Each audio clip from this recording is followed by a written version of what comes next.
تمام بوڑھے قرآن کی ایک سورت پڑھنا شروع کر دیں تو اسی سال حج کی سعادت نصیب ہوگی انشاءاللہ۔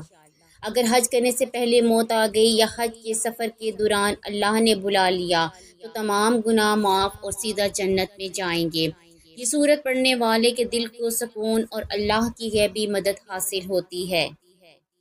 بسم اللہ الرحمن الرحیم۔ ناظرین کرام، اہل بیت اطہار کی روشن چشم و چراغ امام جعفر صادق رضی اللہ تعالی عنہ فرمایا کہ قرآن پاک کی ایک ایسی صورت ہے کہ جو بھی مرد یا عورت حج پر جانے کی خواہش اور تمنا دل میں رکھتے ہیں تو وہ اس صورت کی تلاوت شروع کر دیں۔ بہت جلد ان کے لیے حج پر جانے کے اسباب پیدا ہو جائیں گے اور اسی سال انہیں حج بیت اللہ کی سعادت حاصل ہو جائے گی۔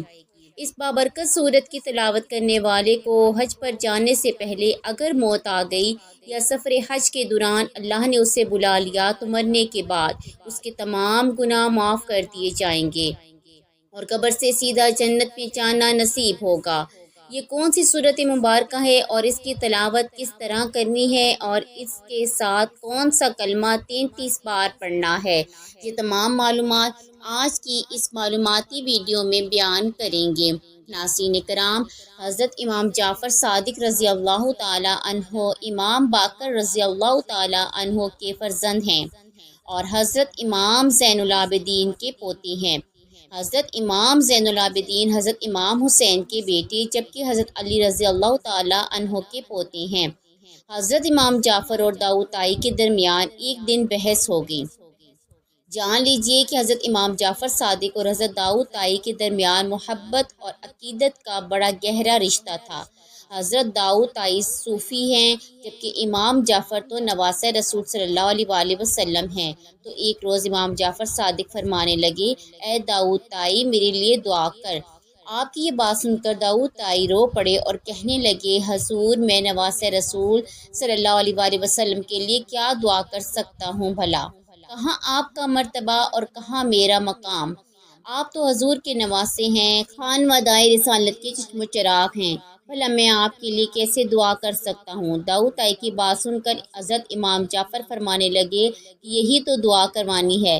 اے داؤد طائی میرے لیے دعا کر کہ میں اپنے نبی صلی اللہ علیہ وآلہ وسلم کی بارگاہ میں کہیں شرمندہ نہ ہو جاؤں۔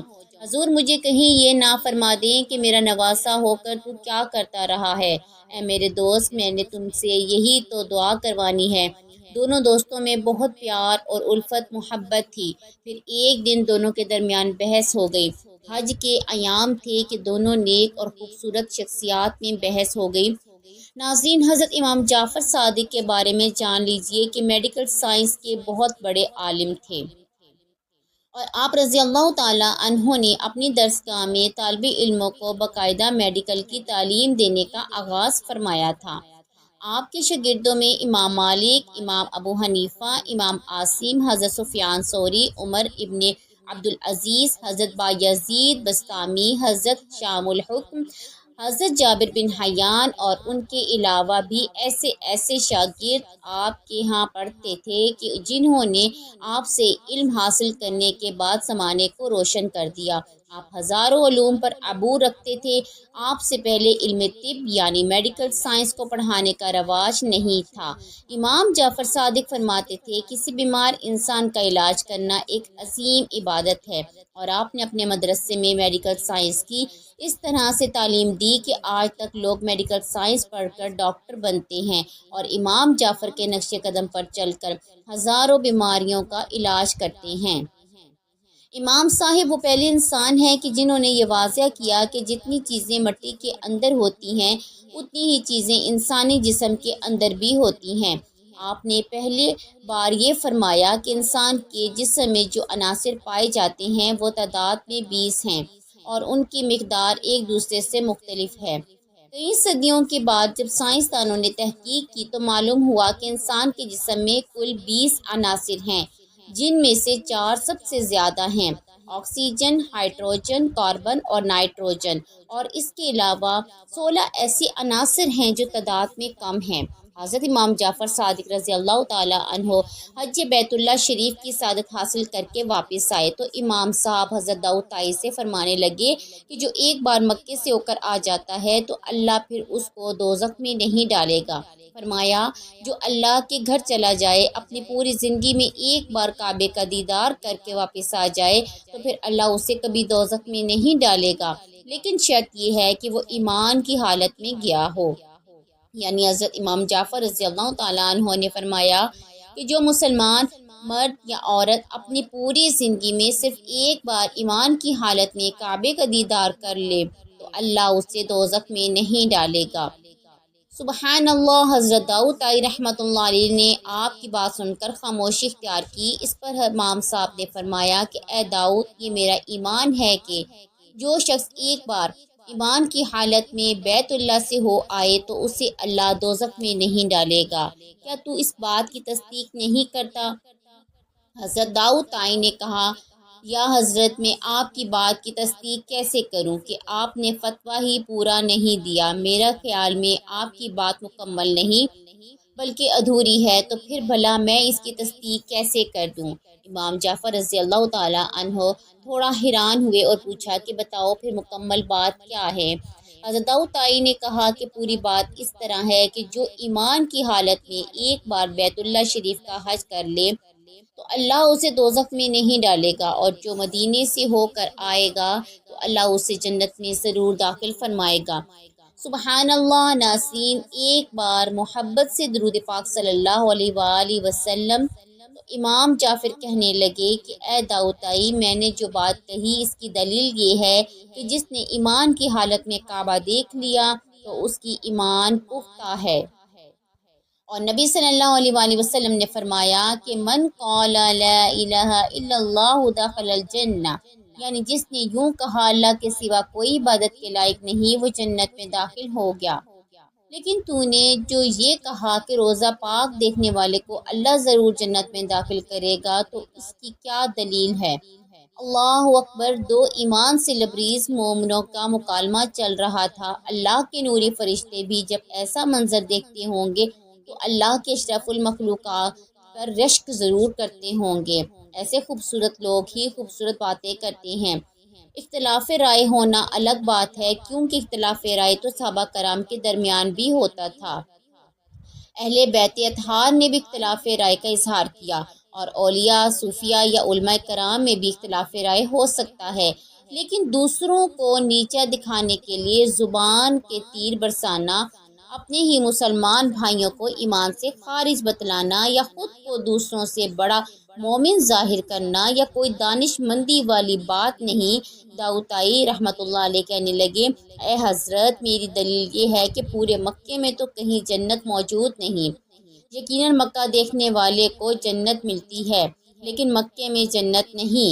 فرمانے لگے کہ مدینے میں تو جنت موجود ہے، جسے روضہ من ریاض الجنہ کہا جاتا ہے۔ نبی پاک صلی اللہ علیہ وآلہ وسلم نے فرمایا کہ میرے ممبر سے لے کر میرے گھر تک جتنی بھی جگہ ہے وہ جنت ہے۔ اور پھر داؤد طائی کہنے لگے امام صاحب، اللہ کا فرمان ہے کہ جو ایک بار جنت میں داخل ہو گیا پھر نکالا نہیں جائے گا۔ تو کہنے لگے کہ میرا یہ عقیدہ ہے کہ جو بندہ 2 نفل بھی ریاض الجنت میں پڑھ لے تو اللہ پھر اسے ضرور جنت میں داخل فرمائے گا، اس لیے کہ جو ایک بار جنت میں گیا وہ دوبارہ واپس نہیں آئے گا۔ حضرت ادریس علیہ السلام اللہ کے نبی گزرے ہیں، اور ان کی ایک فرشتے رضوان سے دوستی ہو گئی کہ جن کے پاس جنت کی چابی ہے، یعنی رضوان اس فرشتے کا نام ہے جو جنت کے دروازے پر موجود رہتے ہیں۔ وہ اکثر حضرت ادریس علیہ السلام سے ملاقات کیا کرتے تھے۔ ایک روز حضرت ادریس علیہ السلام نے کہا کہ اے رضوان، تو خود تو یہاں کی سیر کر جاتا ہے لیکن مجھے کبھی جنت کی سیر نہیں کروائی۔ اس نے کہا کہ یا حضرت آپ ہی کر لیں۔ اس طرح وہ فرشتہ آپ کو جنت دکھانے کے لیے لے گیا۔ جنت میں سیر کروانے کے بعد جب فرشتے نے کہا کہ حضور آپ واپس چلیں تو حضرت ادریس نے کہا کہ کدھر؟ اب تو میں واپس نہیں جاؤں گا۔ اس پر فرشتے نے وجہ پوچھی تو آپ نے فرمایا کہ اللہ نے خود فرمایا ہے کہ ہم فیہا خالدون، یعنی جو ایک بار جنت میں جائے گا نکالا نہیں جائے گا۔ جب وہ فرشتہ پریشان ہوا تو اللہ سبحانہ و تعالی نے فرمایا کہ اے فرشتے، تیری اور ادریس کی دوستی میں بھی میں نے ہی کروائی تھی، انہیں جنت میں آنے کی خواہش بھی میں نے ہی عطا کی تھی اور انہیں بلوایا بھی میں نے ہی تھا، اور اب ان کے دل میں واپس نہ جانے کی تمنا بھی میں نے ہی ڈالی ہے، لہٰذا اب انہیں جنت میں ہی رہنے دو۔ حضرت داؤد طائی کہنے لگے کہ اگرچہ روضہ انور کے ساتھ ریاض الجنہ مدینہ کی زمین ہے، لیکن وہ حقیقت میں جنت کا ٹکڑا ہے۔ نبی صلی اللہ علیہ وآلہ وسلم نے ہی فرمایا کہ یہ زمین جنت کا ٹکڑا ہے، اور نبی کریم صلی اللہ علیہ وآلہ وسلم نے ہی کئی بار جنت بیچی بھی ہے، یعنی جنت کا سودا بھی کیا ہے۔ فرمایا، جو بندہ بیر روم یہودی سے خرید کر مسلمانوں کے لیے وقف کرے گا تو میں اسے جنت کی بشارت دیتا ہوں۔ چنانچہ عثمان غنی نے وہ جنت خرید لی۔ پھر آپ صلی اللہ علیہ وآلہ وسلم نے فرمایا کہ جنگ تبوک کے لیے سامان دو اور مجھ سے جنت لے لو۔ بس نبی صلی اللہ علیہ وآلہ وسلم نے تو کئی ایک مواقع پر جنت کی سیل لگائی ہے۔ جنت ریاض الجنہ ایسی جنت ہے کہ جنت بھی یہیں اور مالک جنت بھی یہیں، سبحان اللہ۔ حضرت عبداللہ ابن مسعود رضی اللہ تعالیٰ عنہ فرماتے ہیں کہ جس کو کعبے میں ایک تکلیف آئے، یعنی بیت اللہ شریف پر حاضری کے دوران کوئی ایک معمولی تکلیف بھی آئی ہو، مثلا بخار ہو گیا یا کوئی چوٹ لگ گئی، تھکاوٹ ہوگی، تو فرمایا جس کو خانہ کعبہ میں ایک تکلیف بھی آ جائے تو اس کے 80,000 سال کے گناہ معاف ہو جاتے ہیں۔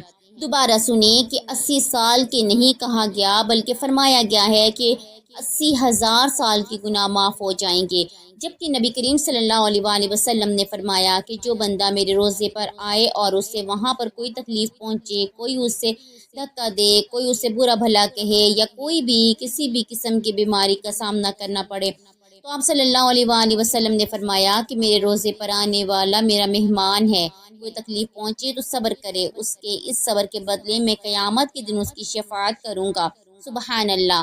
ناظرین، اللہ پاک نے حج عمرہ میں اتنا زیادہ اجر و ثواب رکھا ہے کہ سابقہ امتوں میں جو لوگ ہزار ہزار سال تک اللہ کی عبادت کرتے رہے، تو نبی صلی اللہ علیہ وآلہ وسلم کا امتی اگر صرف ایک بار حج کر لے تو اس کا ثواب 1000 سال عبادت کرنے والے سے بڑھ جاتا ہے۔ جیسا کہ کعبہ شریف میں ایک نیکی کا ثواب 1,00,000 نیکی کے برابر ہوتا ہے، ایک نفل کا ثواب 1,00,000 نفل ادا کرنے کے برابر، جبکہ ایک فرض نماز کا ثواب 1,00,000 فرض نمازیں ادا کرنے کے برابر ہے۔ کیا ہم میں سے کوئی اپنے گھر پر رہتے ہوئے اپنی پوری زندگی میں 1,00,000 نفل ادا کر سکتا ہے؟ یقیناً نہیں کر سکتا۔ مکہ میں جس نے ایک بار سبحان اللہ کہا تو اس سے 1,00,000 بار سبحان اللہ کہنے کا ثواب مل جاتا ہے۔ یہ عام ایام کی بات ہے، جبکہ رمضان میں اس ثواب کو بھی 70 سے ضرب ہو جاتی ہے۔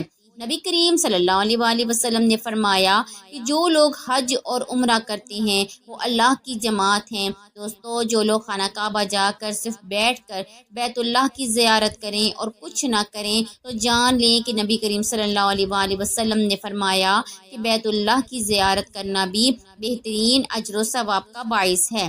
جیسا کہ میاں محمد بخش کا شعر ہے کہ رحمت دا دریا الہی ہر دم وگدا تیرا، جے ایک قطرہ بخشے مینوں تے کم بن جاندائی میرا۔ اب یہاں دوسرے مصرے کی تو سمجھ آتی ہے، اگر اللہ کی رحمت کا صرف ایک قطرہ ہی ہمیں مل جائے تو ہماری دنیا آخرت سنور جاتی ہے، لیکن پہلے مصرے کی سمجھ نہیں آتی کہ یہ رحمت کا دریا ہر وقت جو بہہ رہا ہے وہ کہاں ہے۔ تو علماء کرام فرماتے ہیں کہ اگر آپ نے رحمت کا دریا چلتا ہوا دیکھنا ہو تو مکہ یا مدینے چلے جاؤ، تو وہاں آپ کو نظر بھی آ جائے گا، پھر اس پورے شعر کی سمجھ بھی لگ جائے گی، سبحان اللہ۔ جیسا کہ ہمارے ہاں عموماً جلسے جلوسوں میں سیاستدان کہتے ہیں کہ ہمارے جلسے میں لوگوں کا ٹھاٹھے مارنا سمندر ہے، لیکن حقیقت میں وہ نہر بھی نہیں ہوتی۔ سچ میں اگر لوگوں کا ٹھاٹھے مارنا سمندر دیکھنا ہو تو مکہ چلے جاؤ یا پھر مدینہ چلے جاؤ، تب پتہ چل جائے گا کہ ٹھاٹھے مارنا